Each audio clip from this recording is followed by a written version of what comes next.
Last month I decided it would be a great idea to load up my bike, get the wife to drive me as far away from home as possible, and for 8 days and almost 1,000 kilometers, ride my way home. How hard could it be? This is the long ride home. So this route follows, for the most part, the Tour Aotearoa route that goes from Cape Reinga all the way down to Bluff. Obviously it goes right past my house, so I thought this was a really good way to take in the scenery. My plan is to do the first 1,000 k's of this route from Cape Reinga all the way back home, stopping in Ahipara, Kauri Coast, Wharahini, Papakura, Te Aroa, Mangakino, Camp Epic, and then finally home. Day one started nice and early. The plan was to go all the way from Cape Reinga down 90 Mile Beach to Ahipara. Elena dropped me off real early and I took in the sights, a few photos, and then had to crack on. Okay, I guess we gotta go. I'll see you guys later. Nervous?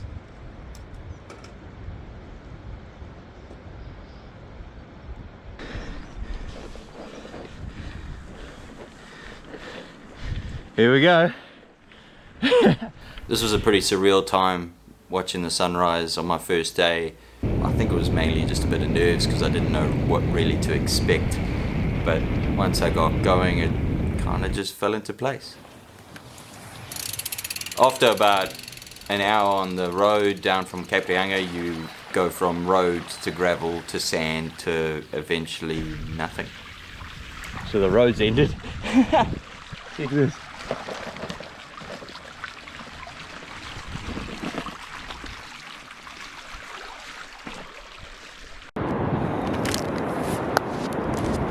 Oh.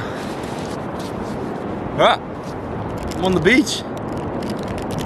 I made it a little bit later than I thought I wanted to, but that's okay. It meant I didn't have to ride in the dark and I got to watch the sunrise and stuff.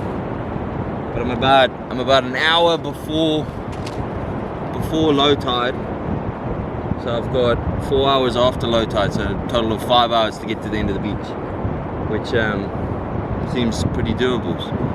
A little bit of a snack, and then nothing to it but to do it, eh?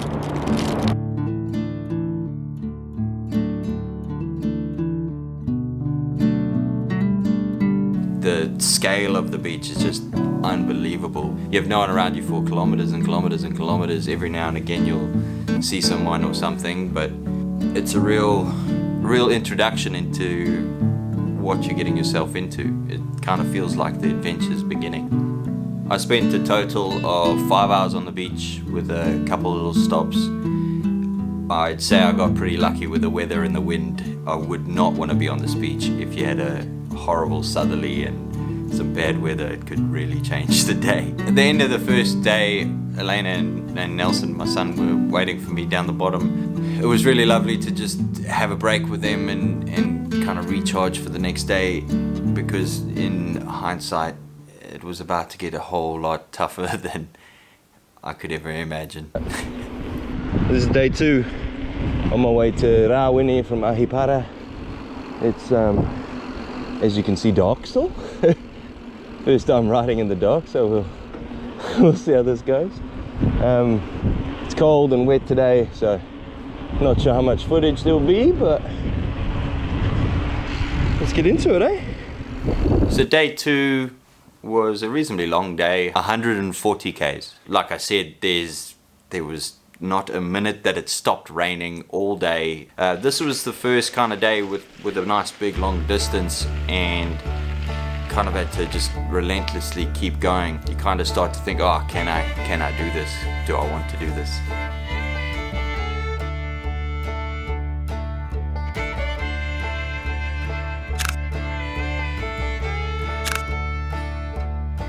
Once you hop off the ferry, you kind of just start cruising along the coast. I didn't get to see much because of the rain, but I'm sure it's really pretty around there. We eventually start climbing, and the goal for this bit of the day is to get up to Taumarunui, which is the big kauri tree, and get a photo with that. Yeah. The walk to the tree closes at 4:30 and I got there at 4:31. Fuck. It's alright though. 28 k's left, so hopefully there's a bit of downhill. It was quite a pleasant surprise to find 9 kilometers of some of the best downhill I could ever imagine. It was so wet that I couldn't even get the GoPro out. I got one little stupid shot and that was that. So I just decided that it was time to put the cameras away and just enjoy it, and had a really awesome end to my day, getting into the Kauri Coast Holiday Park at about 7:30 at night. So I was pretty excited on day 3. The optimism was there. I was riding from Kauri Coast down the coast and around to Wharahini. Normally the route comes down through Dargaville and then you actually catch a boat through the Kaipara Harbour to Helensville. Because I was doing this in the middle of winter and obviously the boat wasn't running, I had to take the big detour inland, which you can see why they get the boat. It was a lot of climbing, a lot of up and down, and adds at least, you know, a couple of 100 k's to the route. Today was quite nice though. Just like the first day, I knew that I was going to see Elena and Nelson at the end of the day, so I got up early and started trucking.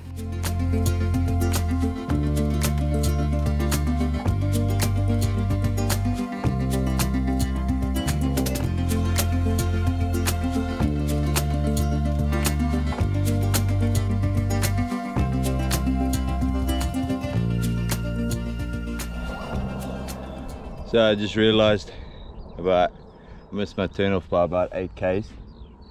It's not the end of the world because this road does lead to the place I'm going.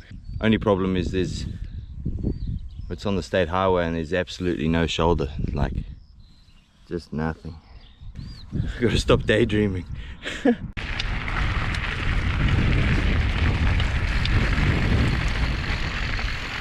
So these little detours actually ended up costing me about an hour and a half in the day. So by the time I got to the state highway part of this trip, it was actually completely dark and absolutely pissing down. I decided that it just wasn't worth it, and because Elena was driving past, she picked me up and I skipped a little bit on State Highway 1. Tough time. It's alright. How are you? Those wrong ways I went today, fuck. That's the way what you were doing them before I told you. Fuck. Oh. Skipping State Highway 1 because I don't want to die. Honestly, I couldn't care less about finishing the route. I'd rather finish than ride 20 k's on a state highway in the dark in the rain. So spent a really lovely evening with Elena and the boy, and then tried to get going nice and early the next day. Yeah, this is where everything kind of started to fall off the rails a bit.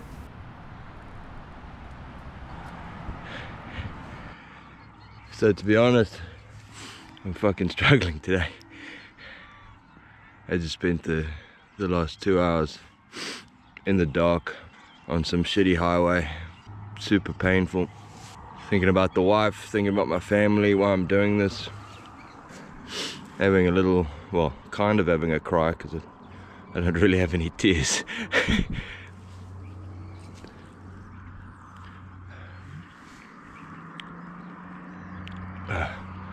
And I'm sore.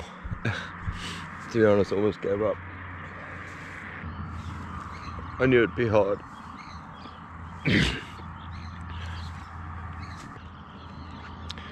I'm gonna keep going.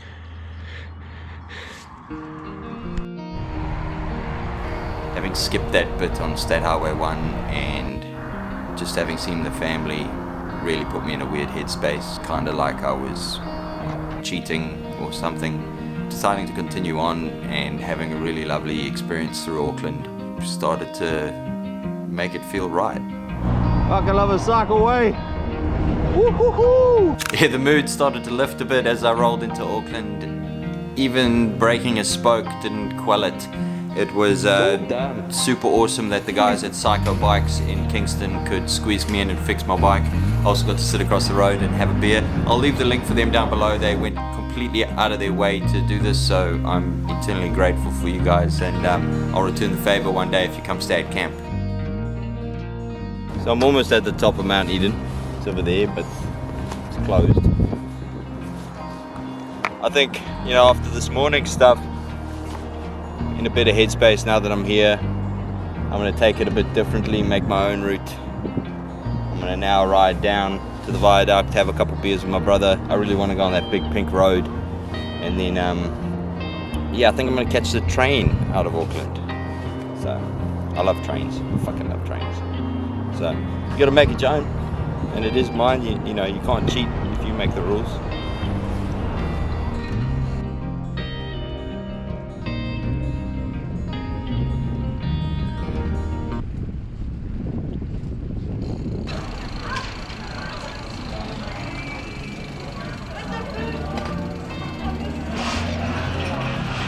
Hello. Who's that? Hey, Mike. Who's that? Who's that? You want that? Film Dad. Gotta film Dad. Look, here's Dad. See? Here's Dad. After a couple beers with the family and catching up with my brother before he left to go on holiday, I rode my way down the viaduct and hopped on a train down to Papakura. It was quite an experience. I was definitely by far the smelliest person there. I feel sorry for the poor lady who was standing next to me, but it was great. Somehow they let me on the train during rush hour, and yeah, I got off and rode the rest of the way to my friend's house in Papakura.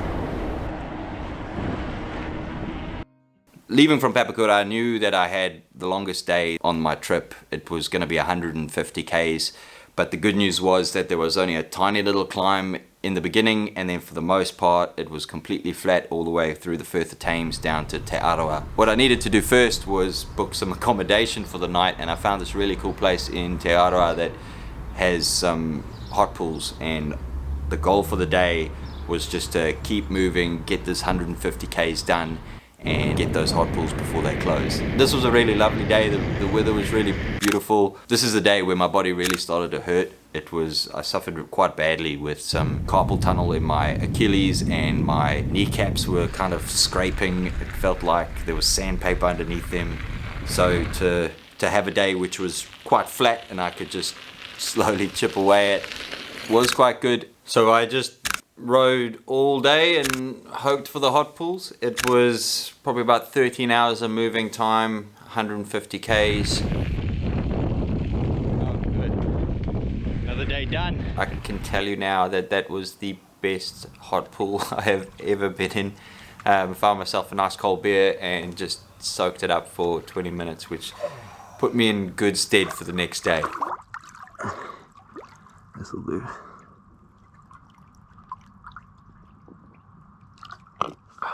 Day 6 was Te Aroa to Mangakino. Not the longest day, but also not the easiest. I got up nice and early and rode the rest of the Hauraki Rail Trail pretty much all the way to Matamata in the dark.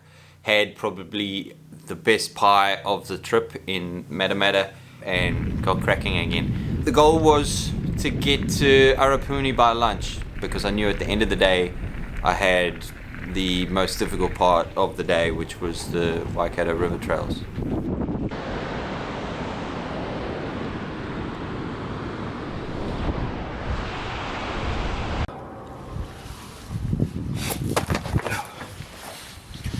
So I just rode 70 Ks to try and get to this cafe nice and early, so I could get a big break.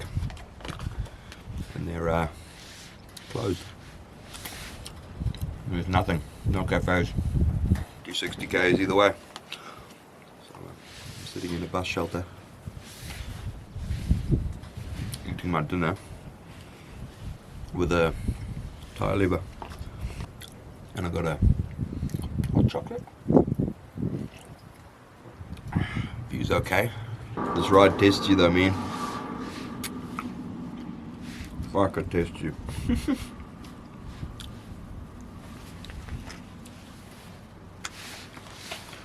it's all good. I got probably about 45, 50 Ks, probably 50 Ks. Manga kino.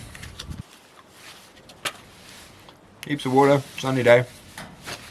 I'm fed now. Yeah. Cheers. After a bit of lunch, it was a long, slow climb all the way up to the next section of the Waikato River Trails.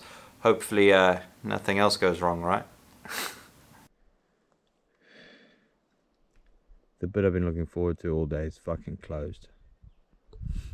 Now do I risk it and go down there, or do I take the road? If I go down there and I can't get through and have to come back, I'm so fucked. Guess I'm taking the road. Riding into Mangakino in the dark was honestly a bit of a relief. It was such a long, hard day that nothing really went right on. I had my first night of camping ahead of me, so I got myself something to eat and then just made my way down and set up my tent by the waterfront. There's a beautiful little freedom camping spot there in Mangakino, so I just, went, set up my tent and honestly just collapsed and held on for the next day. Everything's frozen.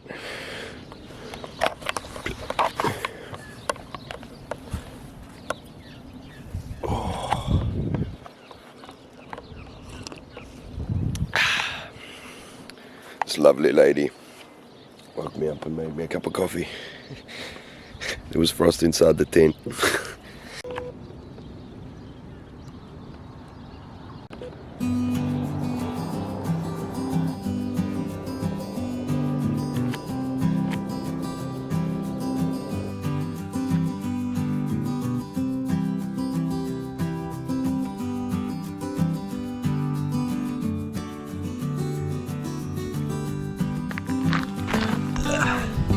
This shit is gold.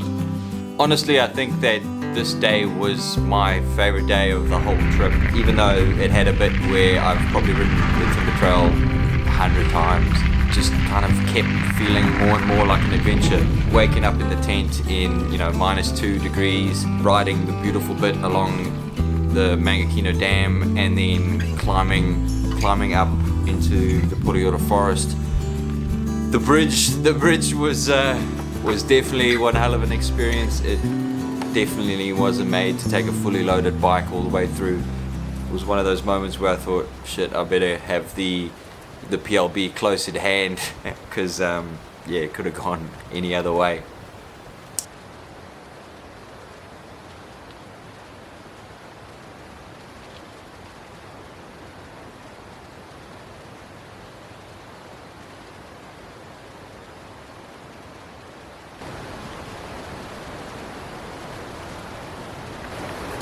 Not gonna lie, that was sketchy as fuck. From that point, you started getting onto the track, and it was just unbelievable. A completely rough track. I wouldn't want to do it in any other bike. It snakes its way through the bush until you get onto Link Road. Getting there, that bit was awesome. Real difficult. Had to hike a bike a few times.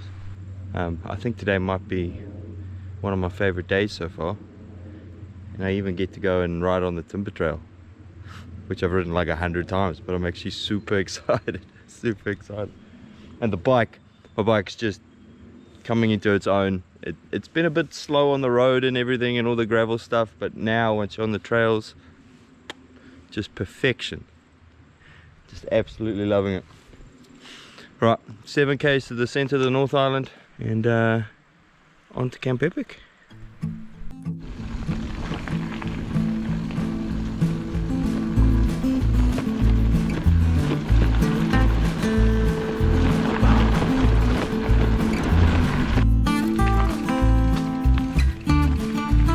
No shame in hiking today.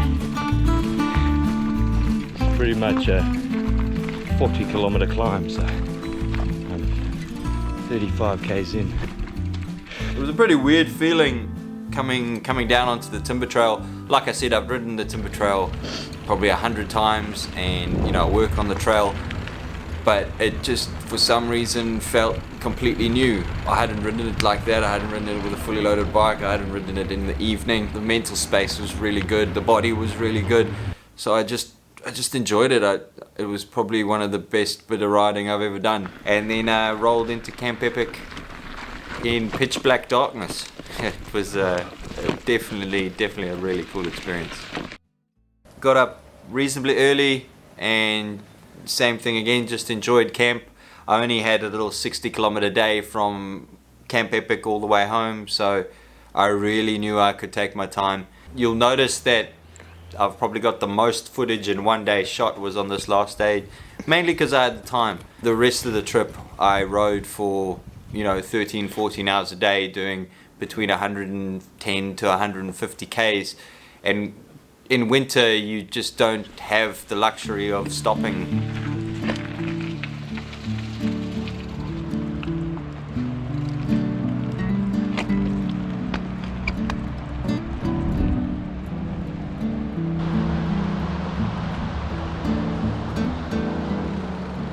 This is one of my favorite spots on earth. It's I don't know why. It's like just on the top of the first climb on the second day of the timber trail. Been here thousands of times. Must be just finished the climb, all the endorphins are kicking in, and it's crazy to be here after 8 days of just relentless riding. Pretty surreal. Last day today, riding about 70 Ks home.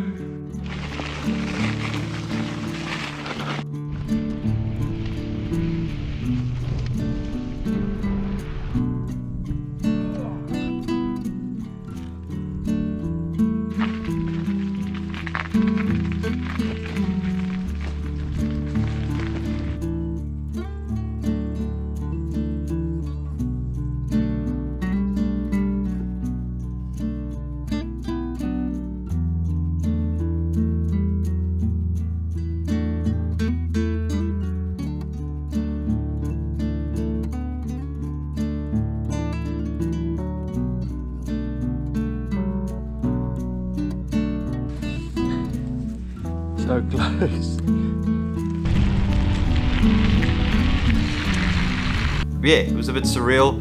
The last few Ks kind of gave me some time to reflect on the ride itself. I kept kind of coming back to the point of, asking myself that question of why I was doing this. So many times in this ride, you're thinking, shit, I could just give up now, no one would actually care. But as it went on, and I got to this final day and this final few kilometers, it really hammered home for me why I was doing it. And that was the pure selfish reason for myself, for my mental health, to see if I could really push myself to such a limit, to know that my determination and resilience is still there, that I'm strong and I can keep going. With me, not having my family there with me was a real difficulty.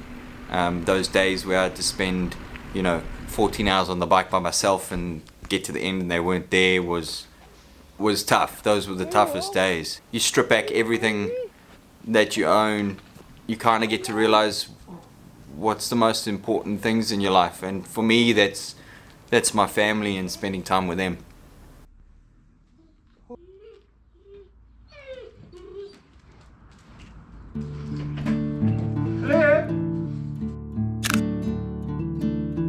So thank you so much for watching. This was, such a big project for me to film and edit and share with you. I thoroughly enjoyed it, even though it seemed like I didn't. If you enjoyed this video, the best thing you can do is share it with a friend, or even watch it twice. That would help even more. I've also left a link down below for the Studio Shred Discord. We're well over 100 members in that Discord, and it's all people passionate about bikes and biking. So if you are one of those people, go join the Discord and we can catch up there. Yeah, thanks for watching, and I guess I got to finish the rest of the island. See how we go.